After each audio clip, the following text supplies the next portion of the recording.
बर्तमान देखु नुआ वर्ष आसीगला 2024 वर्ष जाकि 2025 वर्ष आसीगला।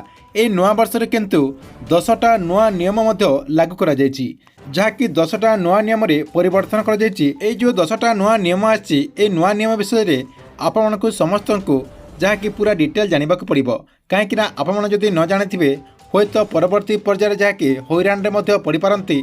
से आपण जहाँकि ए नुआ नियम जो लागू करा जायछि ए 10टा नुआ नियम विषय रे पूरा डिटेल जानी रखु, जहाँकि आपण को मुझे वीडियो माध्यम रे ए 10टा नियम विषय रे पूरा डिटेल जनइबी। से आपण ए वीडियोटी को शेष पर्यंत देखंतु।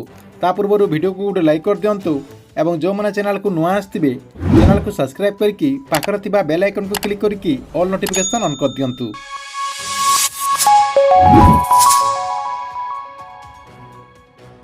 देखंतु ए नुआ वर्ष रे जो 10टा नुआ नियम परिवर्तन होईची ता भीतर प्रथम रही फीचर फोन रे जो आप जो यूपीआई व्यवहार करते, जो मैंने भी कीपैड फोन माध्यम यूपीआई व्यवहार करते गोटे नुआ अपडेट आसी। से जहाँकि जनवरी 1 तारिख रु 10,000 टंका ट्रांसफर करेंगे। तांकर जो कीपैड फोन माध्यम आपणकर यूपीआई व्यवहार करके 10,000 टंका ट्रांसफर करेंगे। आगुरी आपणकर यार लिमिट 5,000 टंका थिला, जहाँकि आपणकर कीपैड फोन माध्यम खाली 5,000 टंका अन्य आपणकर अकाउंट को जहाँकि ट्रांसफर कर पारथिले। एथर किंतु आपण जहाँकि प्रत्येक दिन 10,000 टंका ट्रांसफर करेंगे। एथिला आपणकर प्रथम नियम।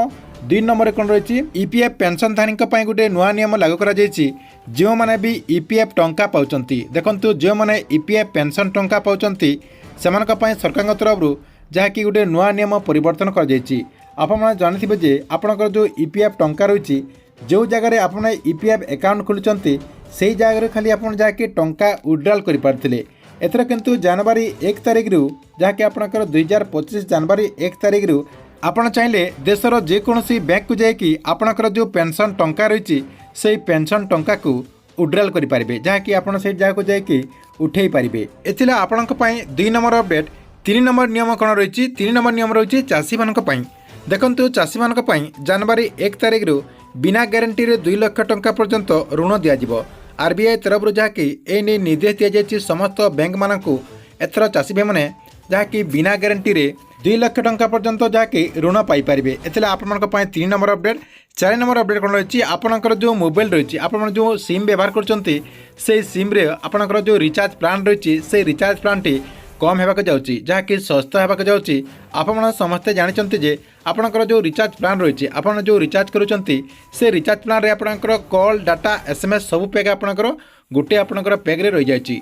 एमती किसी लोक अच्छा जो मैंने कि कीपैड फोन आपणकर व्यवहार करते ट्राए तरफ बर्तमान गोटे नुआ निर्देश दि जाए जेते भी आपणकर सिम कंपनी रही से जहाँकि आपणकर कीपैड फोन जो मैंने व्यवहार कर सबुठार लोएस्ट प्राइस आपणकर रिचार्ज प्लान नहीं आसवाई ट्राए तरफ निर्देश दि जाइए। एथिला आपणक 4 नंबर अपडेट।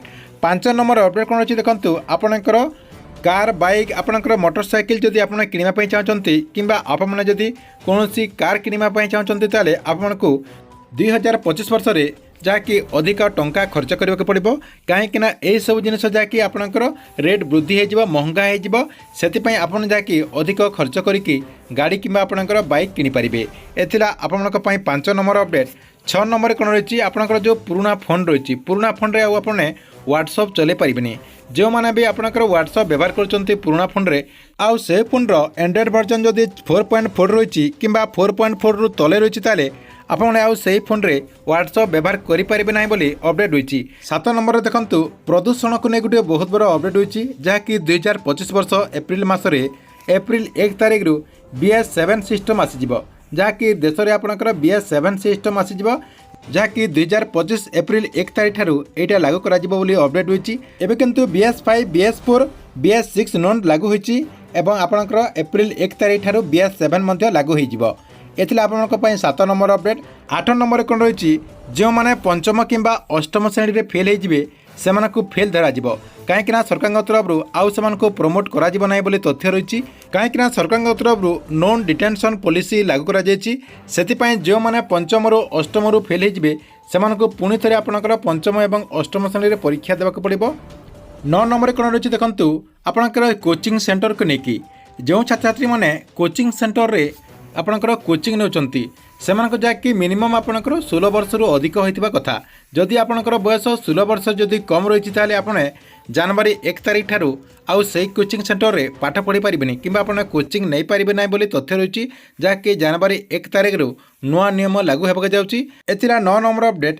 10 ନମ୍ବରରେ କ'ଣ ରହିଛି ଦେଖନ୍ତୁ, ଯେଉଁମାନେ ବି ଭାରତରେ ପଢ଼ୁଛନ୍ତି, ଦେଖନ୍ତୁ ଯେଉଁ ପିଲାମାନେ ଭାରତରେ ପାଠ ପଢ଼ୁଛନ୍ତି ସେମାନେ ମଧ୍ୟ ବିଦେଶରେ ଯାହାକି ଚାକିରି କରିପାରିବେ। ଆଗରୁ କ'ଣ ହେଉଥିଲା, ଯେଉଁମାନେ ବିଦେଶରେ ପାଠ ପଢ଼ୁଥିଲେ ସେମାନେ ଯାହାକି ବିଦେଶରେ ଚାକିରି କରିକି ଆମ ଭାରତରେ ମଧ୍ୟ ଚାକିରି କରିପାରୁଥିଲେ। 2025ରେ କିନ୍ତୁ ଏହି ନିୟମରେ ବର୍ତ୍ତମାନ ପରିବର୍ତ୍ତନ କରାଯାଇଛି। ଆମ ଭାରତରେ ମଧ୍ୟ ଯେଉଁ ପିଲାମାନେ ପାଠ ପଢ଼ିବେ ସେମାନେ ଯାହାକି ବିଦେଶରେ ମଧ୍ୟ ଯାଇକି ଚାକିରି କରିପାରିବେ ବୋଲି ନୂଆ ନିୟମକୁ ଯାହାକି ଲାଗୁ କରାଯାଇଛି। ଏଥିଲା ଆପଣଙ୍କ ପାଇଁ ନୂଆ ବର୍ଷରେ ଲାଗୁ ହୋଇଥିବା 10ଟି ନୂଆ ନିୟମ। ତେବେ ଆପଣଙ୍କୁ କେଉଁ ନିୟମଟି ଭଲ ଲାଗିଲା କମେଣ୍ଟ ବକ୍ସରେ ନିଶ୍ଚୟ ଗୋଟେ କମେଣ୍ଟ କରନ୍ତୁ ଏବଂ କେଉଁ ଡିଷ୍ଟ୍ରିକ୍ଟରୁ ଆପଣ ଭିଡ଼ିଓଟି ଦେଖୁଛନ୍ତି ତାହା ମଧ୍ୟ କମେଣ୍ଟ ବକ୍ସରେ କମେଣ୍ଟ କରିଦିଅନ୍ତୁ।